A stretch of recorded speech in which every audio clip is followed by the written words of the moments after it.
En las silenciosas profundidades de un amanecer en Estambul, en 1623, se desarrolló una historia que nunca aparecería en las lujosas crónicas imperiales. Algunos relatos susurran sobre un grito desgarrador que resonó en los pasillos de mármol del Palacio Topkapi, no procedente de un campo de batalla, sino de la temblorosa garganta de una joven de sangre real. Se trataba de la princesa Fátima Sultán, de apenas 15 años, hija de uno de los soberanos más poderosos de la tierra. Según los rumores, sus gritos, una mezcla de miedo y súplica, resonaron en los pasillos dorados como un eco helado que ni siquiera los eunucos, guardianes endurecidos por el horror, se atrevieron a enfrentar. Antes de continuar, si te gusta descubrir las verdades ocultas detrás de personajes famosos, considera darle al botón me gusta y suscribirte para recibir más contenido como este. Y por favor, comenta a continuación para decirme desde dónde nos escuchas. Ya sea realidad o leyenda, los narradores afirman que este era el precio oculto que todas las hijas de un sultán pagaban al alcanzar la edad de casarse. Un precio que no estaba escrito en las crónicas, sino en los susurros que, según se dice, marcaban su piel y su alma. Las historias oficiales guardan silencio, pero los rumores del palacio hablaban de un ritual que quebrantaba la mente antes que el cuerpo, condenando a las jóvenes novias a un destino sombrío. Detrás de los velos de seda y los jardines perfumados se escondía una verdad tan siniestra que ninguna princesa europea habría deseado para sí misma. Durante siglos, persistieron los rumores de que el imperio perfeccionó un protocolo matrimonial tan cruel que ni siquiera sus enemigos más acérrimos lo habrían impuesto a sus hijas. Los cronistas nunca registraron tales prácticas. Sin embargo, la imaginación popular insistía en que la magnificencia de las ceremonias públicas ocultaba un terror oculto. Solo mucho más tarde, algunos escritores afirmaron haber visto documentos prohibidos en los archivos de Estambul, alegando que revelaban lo que realmente sucedía en las noches de bodas de las princesas otomanas. Ya fueran auténticos o inventados, estos relatos conmocionaron a los lectores. Mientras que tanto las campesinas como las mujeres nobles soñaban con la vida palaciega, se decía que las herederas imperiales se enfrentaban a pesadillas disfrazadas de grandeza. Esto, pues, no es un cuento de hadas. Es una historia de poder y miedo tejida a partir de la historia y los rumores. Las princesas nacidas en palacios de mármol no eran envidiadas por todos. Muchas historias sugieren que preferían el frío abrazo de la tumba al destino que les esperaba tras la puerta de la boda. El Imperio Otomano, vasto como un océano sin fronteras, proyectó sus sombras sobre 3 continentes durante más de 6 siglos. Desde su fundación en 1299 hasta su declive en 1922, se convirtió en una de las máquinas políticas y militares más formidables de la historia. Sus ejércitos marcharon con disciplina férrea desde las murallas de Viena hasta las arenas abrasadoras de Yemen. La caída de Constantinopla en 1353 no fue solo la conquista de una ciudad, sino la metamorfosis del mundo conocido. Bantium desapareció y Estambul se convirtió en el corazón palpitante de un imperio. En su centro se encontraba la joya del palacio del sultán. Entre sus muros de mármol y sus fragantes jardines se decidían guerras, alianzas y herencias, pero también las tragedias privadas de aquellos nacidos con sangre real tras las puertas custodiadas por los eunucos. El Harum Imperial era una ciudad dentro de otra ciudad que en su día albergó a más de 800 mujeres. Gobernado por rígidos protocolos, era un mundo en el que incluso un suspiro podía tener consecuencias. A partir de la década de 1530, cuando Suleán el Magnífico concedió a su esposa Haram títulos sin precedentes, el harem dejó de ser un simple lugar de placer y se convirtió en un escenario de intrigas, alianzas y guerras silenciosas. La mayoría de las concubinas eran esclavas cristianas, capturadas en campañas o compradas en mercados lejanos. Arrancadas de sus hogares, llegaban con un único sueño: ganarse la mirada del sultán y transformar su esclavitud en influencia. Sus días estaban llenos de música, bordados, poesía y derechos de obediencia. Cada gesto podía decidir su futuro. Paradójicamente, Estas esclavas a veces tenían más margen de maniobra que las propias hijas del sultán. Las concubinas podían ascender a puestos de poder. Las princesas imperiales, sin embargo, a menudo se veían reducidas a peones en la diplomacia, intercambiadas en matrimonio para asegurar la lealtad o sofocar la rebelión. En este contexto de grandeza y opresión, surgió el llamado Sultanato de las Mujeres, que se extendió desde 53 hasta 1656. Figuras como Kersam Sultan y Turhan Hatis, Sultan, ejercieron una autoridad real que incluso los genízaros temían. Sin embargo, mientras que las concubinas convertidas en reinas moldeaban el destino del imperio, las princesas imperiales seguían atadas a un destino más duro. El esplendor de su linaje era también su cadena. Habían nacido para ser sacrificadas en nombre del poder. El esplendor externo, con sus tronos dorados, sus banquetes y sus lujosas embajadas, ocultaba un mecanismo de sumisión del que pocos se atrevían a hablar abiertamente. En el centro de este silencio se encontraba el destino de Fátima Sultán, que pronto pasaría de ser una niña prodigio a convertirse en víctima de un ritual del que se había hablado en voz baja durante siglos. En 6006 nació Fátima Sultán, hija del sultán Ahmed Bey Merwali y de la formidable Kersam Sultan, una de las mujeres más poderosas que jamás haya visto el imperio. Su infancia transcurrió entre los fragantes jardines y patios de Topkapi, donde las fuentes murmuraban junto a las voces de los lutistas y los poetas. Los cronistas admiraban su brillantez. Dominaba 4 idiomas. Escribía con la precisión de un calígrafo. Estudiaba astronomía e incluso debatía sobre derecho e historia con los eruditos. Para los poetas era una joya de la dinastía. Inteligencia, belleza y nobleza reunidas en una sola figura. Pero en la corte otomana, ni la brillantez ni el talento protegían a una niña del destino que se le había asignado al nacer. Como todas las hijas de un sultán, Fátima estaba destinada a convertirse en una herramienta política, un sacrificio diplomático. Su nombre estaba inscrito de forma silenciosa pero firme en los pergaminos de la estrategia imperial. Desde el momento en que nació, se sabía que sería entregada en matrimonio para sellar alianzas, asegurar la obediencia o vincular a una familia poderosa más cercana al trono. El hombre elegido para ella no era un joven noble o un romántico pretendiente, sino Kara Mustafa Pasha, un comandante curtido en 1000 batallas, 20 años mayor que ella. Para él, el matrimonio con la hija del sultán era un camino hacia un mayor poder. Para ella, fue el comienzo de una tragedia. Ni siquiera su madre, Kursum Sultan, reina en la sombra y maestra de la intriga, pudo protegerla de lo que estaba por venir. Los rumores hablan de una preparación conocida como Turvel y Mubarak, descrita como una instrucción sagrada, pero que funcionaba más bien como un mecanismo de sumisión. Algunos dicen que era una práctica única reservada a las princesas imperiales, diseñada para quebrantar su orgullo antes de entregarlas a sus futuros maridos. Según estos relatos, una anciana asistente, Gulnar Hatun, supervisaba el entrenamiento de Fátima.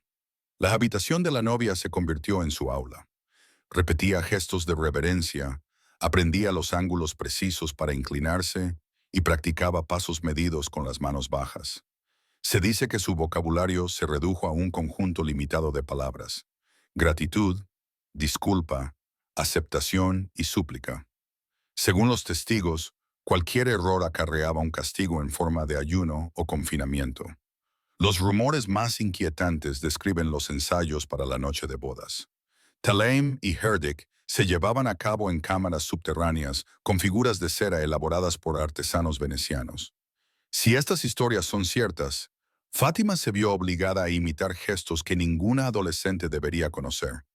Cada signo de resistencia anotado en libros secretos, ya fuera real o una cruel exageración, se difundió entre los cronistas posteriores, que siempre insistían en que ninguna otra corte del mundo sometía a sus princesas a tales rituales. Lo que se sabe con certeza es que sus últimos meses antes del matrimonio estuvieron marcados por la humillación. Los relatos recuerdan que incluso se la obligaba a servir a las concubinas de su padre, lavándolas, vistiéndolas y preparándolas para sus encuentros con el sultán. Algunos describen cómo lloraba desconsoladamente mientras les ajustaba los velos. Cada acto estaba diseñado para aplastar su orgullo antes de que llegara el día de la boda. Una semana antes de la boda, Fátima fue trasladada al Helen Cuckoo, el pabellón nupcial, un recinto aislado donde se controlaba cada aspecto de su vida. A partir de ese momento, nada de lo que comía, bebía o incluso pensaba parecía pertenecerle ya.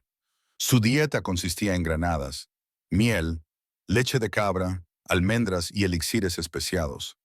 Algunos afirmaban que estas mezclas, preparadas por alquimistas que, según se decía, se habían formado en Córdoba y Samarcand, contenían sustancias destinadas a calmar su espíritu e inducirle docilidad. Otros las descartaban como rumores, pero el efecto era innegable. Ella comenzó a sumirse en un extraño estado de resignación. Cada sorbo y cada bocado le recordaban algo invisible. Su cuerpo ya no le pertenecía. Bañarse también se convirtió en una prueba. Bajo la mirada de los sirvientes, se sumergía en aguas perfumadas con aceites de amapola, bayan y azac. Lo que debería haber sido refrescante era, en cambio, un ritual de control. Cada limpieza se enmarcaba como una purificación para su futuro marido. Los testigos lo describieron más tarde como un acto sagrado convertido en una cadena invisible. El agua se convertía en la reivindicación del imperio sobre su propia piel. Las paredes del pabellón contaban la misma historia. Los tapices mostraban escenas de esposas obedientes celebradas por su fertilidad y sumisión, modelos silenciosos que ella debía imitar. Los espejos fenicios estaban colocados de manera que no pudiera escapar de su propio reflejo. Una práctica que en su día tuvo sus raíces en la meditación sufí, conocida como muraka, autoobservación, se convirtió en un arma. Fátima se vio obligada a observarse constantemente, como si incluso su sombra se hubiera convertido en un carcelero. Mientras tanto, su educación pasó de la poesía y la astronomía a los manuales de obediencia. El palacio le proporcionaba pasajes de textos como Nasihat al-Muluk y otros tratados, que ensalzaban la lealtad y el sacrificio como deberes sagrados. Día tras día recitaba estos versos en voz alta ante las concubinas y las eunucs. Las oraciones también se reformularon. Ya no eran súplicas personales a Dios, sino fórmulas que glorificaban la devoción al marido como mandato divino. La religión misma se convirtió en un ensayo de sumisión. La humillación se entretejía en su vida cotidiana. 2 veces por semana se le ordenaba servir a las concubinas de su padre. El mensaje del ritual era claro. Incluso las amantes de su padre estaban por encima de ella. Los castigos por resistirse eran severos. Una mirada desafiante podía significar un ayuno forzado. Un suspiro de disgusto podía enviarla a las húmedas celdas de reflexión, donde el silencio y la oscuridad la quebrantaban aún más. Cualquier error al inclinarse o rezar significaba una repetición interminable ante la corte femenina hasta que el agotamiento borraba su voluntad. Los registros, o quizás los rumores repetidos por narradores posteriores, insisten en que cada detalle de su progreso se registraba como si estuviera haciendo un examen. Pero no había recompensas, solo la certeza de que el entrenamiento continuaría hasta que estuviera completamente transformada. En esta etapa, quienes la conocían decían que su voz comenzaba a desvanecerse. No se limitaba a permanecer en silencio por miedo. Parecía incapaz de encontrar palabras. La brillante joven que una vez debatió con eruditos era ahora poco más que una sombra. Su identidad se vació dentro de las paredes del pabellón. Una semana antes de la boda, su aislamiento alcanzó su punto álgido.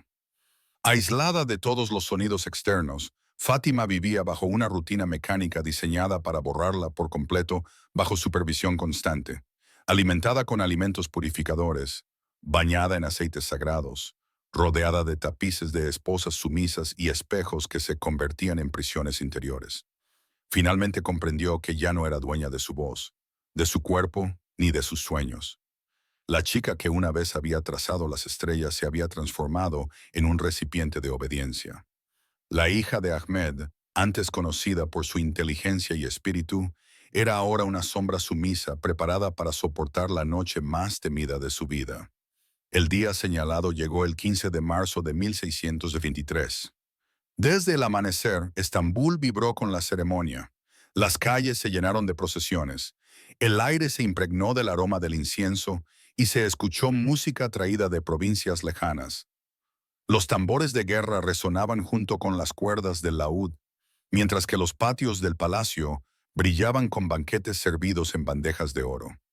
Los cronistas describen a bailarinas persas y músicos andaluces animando los salones, mientras que los genízaros mostraban sus habilidades marciales ante los ojos del sultán. Para el pueblo, era un espectáculo enviado para honrar a los cielos. Para Fátima, era el tamborileo de la fatalidad. Los médicos del palacio notaron signos preocupantes. Bebía poco, tenía los labios agrietados, temblaba y sudaba a pesar del suave aire primaveral. Hoy en día lo llamaríamos ataques de pánico. En aquella época, se registraban bajo el vago diagnóstico de melancolía virginal. Los invitados levantaron sus copas. La música llenaba los pasillos, pero ella permanecía en silencio, con la mirada perdida. Cuando terminaron los banquetes y los visitantes se marcharon, comenzó la procesión más temida. La princesa fue conducida al pabellón nupcial, una estructura octogonal erigida en los jardines del palacio. Oficialmente, estaba destinado a encarnar la pureza, la rendición y la unión. Pero en los susurros de Unix y los asistentes, se convirtió en algo más oscuro. Algunos juraban que el edificio en sí había sido diseñado para poner a prueba la obediencia, cada cámara dedicada a un derecho diferente. En realidad, Fátima fue bañada con agua de rosas y sándalo, y su cuerpo fue ungido con aceites, como era costumbre. Sin embargo, los rumores afirman que se utilizaron brebajes más fuertes, gotas de opio e incluso mandrín para adormecer su resistencia. Vestía seda blanca bordada con oro, y su vestido estaba adornado con perlas y gemas. Para los forasteros, era una visión majestuosa, pero algunos susurraban que el peso y las capas del vestido lo convertían en una prisión, obligando a su cuerpo a permanecer inmóvil. Mientras tanto, Khan Mustafa Pasha se mantenía apartado, recibiendo consejos de los ancianos sobre cómo abordar la unión. Algunas versiones insisten en que se le instruyó en intimidación, gestos de dominio, como si se preparara para una campaña. Sea verdad o rumor, la sola idea revela lo estrechamente entrelazados que estaban la política y el lecho matrimonial. Por fin, la novia fue conducida a la cámara de la consumación. Las paredes estaban cubiertas de tapices de conquistas y victorias, un recordatorio de que esta unión no era simplemente personal, sino dinástica. Los cronistas señalan que los asistentes permanecieron cerca, escuchando, asegurándose de que nada pudiera impedir el acto. Para ellos, la unión simbolizaba la estabilidad del imperio. Para Fátima, fue el comienzo del colapso. Los testigos escribieron que su voz se redujo a un susurro y que su cuerpo temblaba. Algunos relatos incluso hablan de desmayos y hemorragias descritos en términos codificados como el alma que abandona el cuerpo. Sea exagerado o no, el panorama es claro.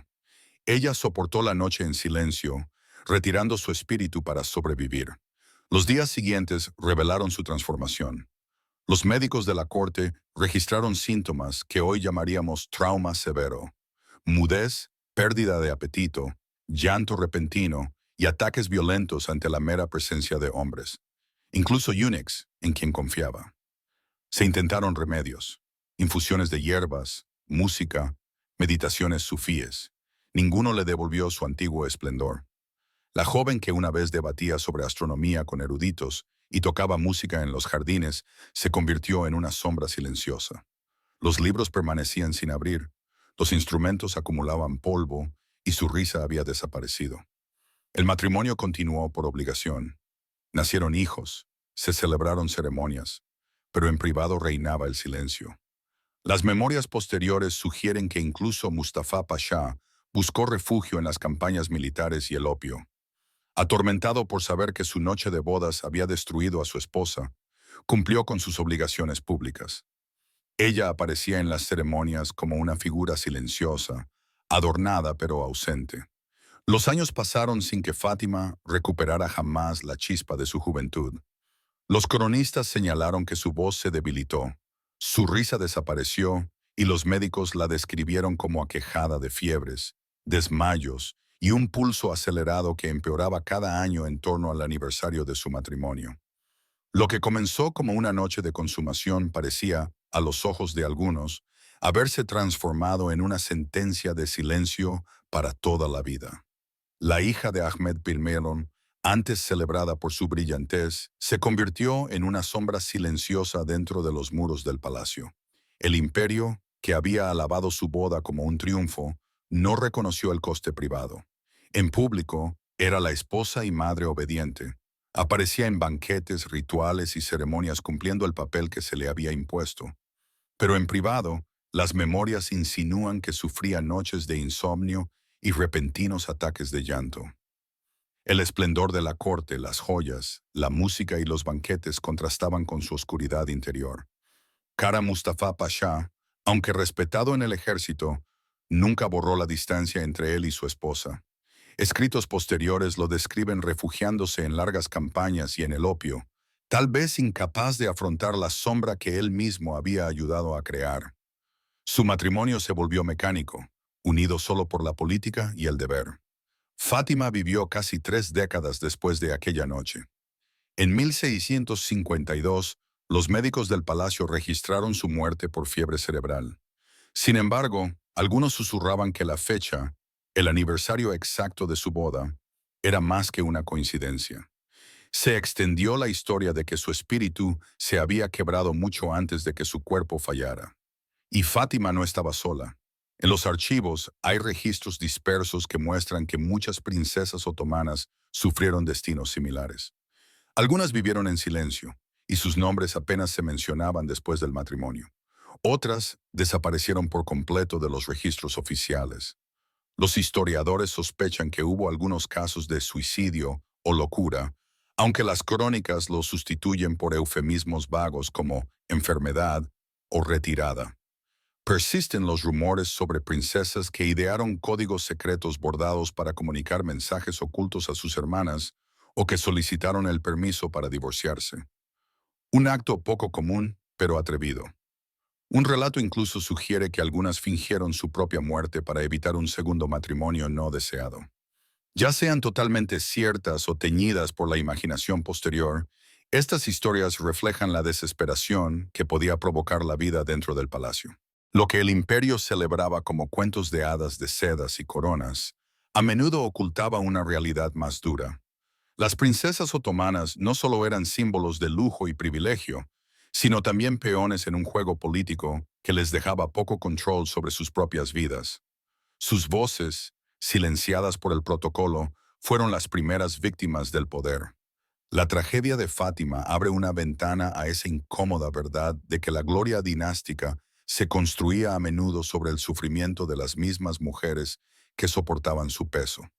Y entonces surge la pregunta inevitable: ¿cuántas historias de este tipo permanecen ocultas en los archivos sellados de los palacios otomanos, europeos, chinos y rusos?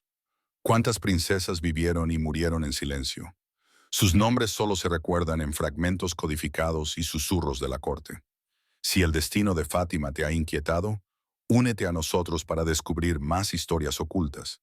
Comparte esta historia, suscríbete y cuéntanos en los comentarios qué reina o princesa te gustaría que saliera de las sombras. Porque solo despojándonos de las sedas y los mitos podremos finalmente escuchar las voces de quienes fueron sacrificadas por el imperio.